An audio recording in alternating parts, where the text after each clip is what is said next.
tapi udah urusan TNI juga. Dan saya juga sudah memerintahkan para Pakotama menyiapkan prajurit-prajuritnya untuk dilatih, disiapkan yang sehat, dan untuk diketahui oleh seluruh masyarakat Negara Kesatuan Republik Indonesia bahwa prajurit TNI sejak dia masuk, dididih, disumpah, para prajurit saya sudah memenuhi syarat-syarat dari segi agama apapun yang dia anut untuk melakukan jihad. Dan saya perintahkan dan ingatkan prajurit saya bukan penakut. Setiap akan tugas dimanapun juga pasti mereka berebut. Yang tidak tugas malu akan minta tugas, karena memang jiwa mereka ingin menjadi pahlawan. Kejadian ini tidak boleh berlarut-larut yang menghambat masyarakat untuk hidup tenang. Kita semua harus bersama-sama sepakat bahwa bangsa ini bangsa yang sedang membangun dalam keadaan sulit. Masyarakatnya harus tenang. Jangan hanya sekelompok, segelintir masyarakat yang tidak bertanggung jawab membuat masyarakat tidak tenang. Untuk itu saya perintahkan prajurit-prajurit saya tidak bersenjata. Apabila ada kelompok-kelompok yang akan jihad bersenjata, kita lawan dengan tidak bersenjata, dengan tangan kosong, sama-sama berjihad. Tetapi saya perintahkan, rampas senjatanya, kembalikan. Saya tidak melanggar HAM. Prajurit saya sudah sepakat.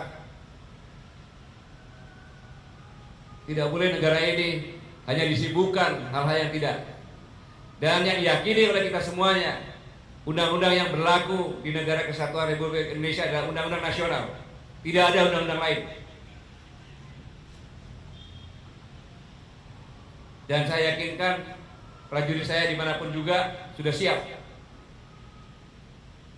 Dan bersama-sama dengan kepolisian untuk menjaga keamanan, ketertiban, dan melindungi semua masyarakat.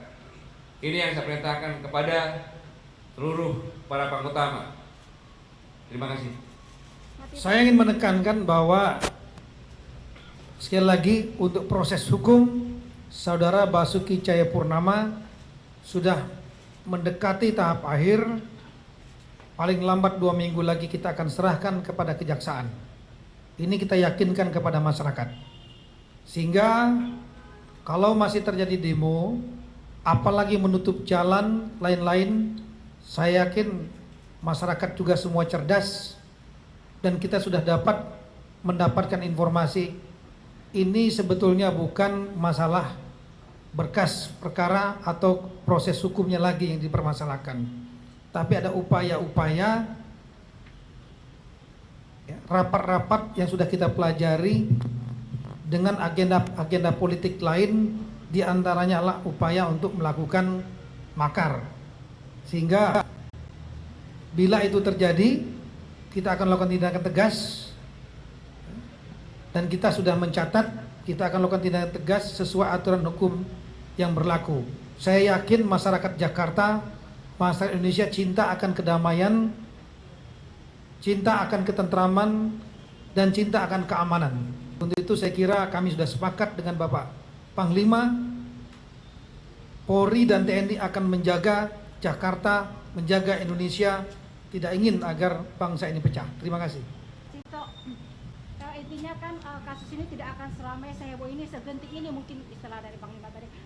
Kalau saja Pak Ahok dimasukin penjara, sehingga begitupun ya suara-suara di medsos, suara-suara ulama, kasus ini tidak akan seramai ini, segenting ini. Sampai tadi bicara Panglima, bicara jihad, itu saya baru dengar sejak sebagai jadi wartawan yang cukup lama, Pak. Kaget saya, Pak, karena ini tidak pernah saya mendengar Panglima sebelumnya mengatakan jihad. Tapi itu hak Bapak. Cuman kenapa polisi dan Presiden tidak langsung udah tahanlah si Ahok supaya negara ini tidak segenting itu. Terus kalau mau bicara makar, kenapa tidak langsung ditahan aja Pak orang-orang yang sudah punya agenda untuk itu? Karena itu kan perencanaan pun sudah bisa dipidanakan. Terima kasih. Itu yang kedua, sedang kita selidiki terus ya, upaya melakar itu. Rapat-rapat kita tahu sudah beberapa kali dilakukan, ya. Rapat untuk menguasai gedung DPR, rapat untuk menggerakkan masa-masa yang lain, kita paham. Kemudian untuk mengenai masalah penahanan, saya sudah jelaskan berkali-kali.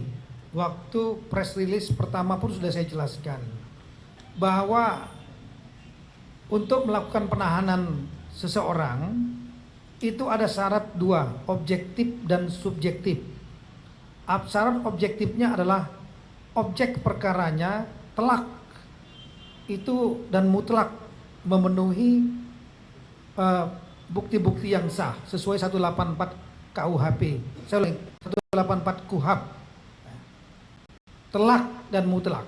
Tapi rekan-rekan memahami pada saat gelar perkara kemarin saksi ahli terbelah dan sudah disampaikan dalam rilis gelar perkara yang disampaikan oleh Kabar Reskrim bahwa di kalangan 27 orang penyelidik pun terjadi dissenting opinion, perbedaan pendapat tentang apakah kasus ini pidana atau tidak. Tapi mayoritas dominan mengatakan pidana, sehingga akhirnya dinaikkan menjadi penyidikan dan sepakat nantinya menetapkan saudara Basuki Cahayapurnama sebagai tersangka, ya, dan setelah itu diproses hukum sesegera mungkin. Nah, yang kedua adalah faktor subjektif, yaitu kekhawatiran 3 sesuai undang-undang KUHP. Kekhawatiran tersangka melarikan diri. Kita merasa bahwa tersangka cukup kooperatif saat ini, ya.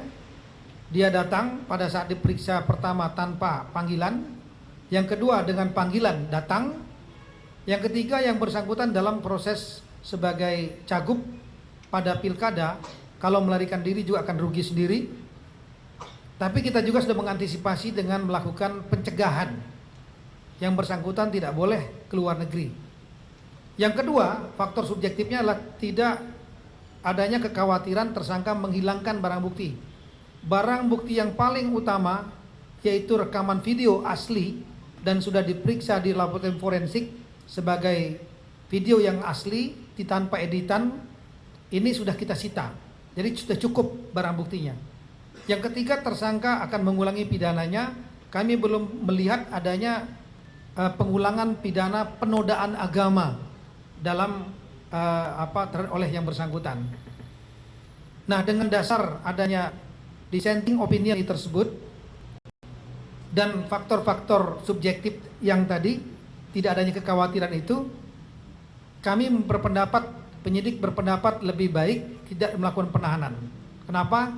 Karena penahanan itu mengandung risiko. Kita lihat kasus Jessica kemarin, di mana di kalangan penyidik juga terjadi ada dissenting meskipun tidak setajam kasus Basuki Cahayapurnama. Kemudian di kalangan kita lihat sendiri sidangnya, masyarakat juga mungkin terjadi perbedaan pendapat meskipun hakim kemudian memutuskan. Yang paling berisiko kalau seandainya terdakwa atau tersangka yang sudah ditahan itu bebas demi hukum, yang paling mengandung risiko adalah para penyidik dan penuntut umum yang sudah melakukan penahanan. Kenapa? Karena seandainya bebas murni, maka penyidik, penuntut umum dapat digugat, baik pidana maupun perdata, dapat digugat kita. Sebaliknya kalau kasus-kasus itu ternyata dinyatakan bersalah, tentu tidak akan digugat. Nah, kita melihat bahwa dari pertimbangan adanya dissenting perbedaan pendapat ini, di samping tidak ada kekhawatiran 3 hal tadi, maka lebih baik tidak menahan. Kalau nanti di pengadilan yang bersangkutan dinyatakan bebas, maka penyidik tidak akan bisa digugat, aman kita. Tapi kalau seandainya yang bersangkutan dinyatakan bersalah, proses hukum sudah kita laksanakan tanpa menahan, kita juga akan lebih aman. Saya pikir begitu. Terima kasih banyak. Assalamualaikum warahmatullahi wabarakatuh.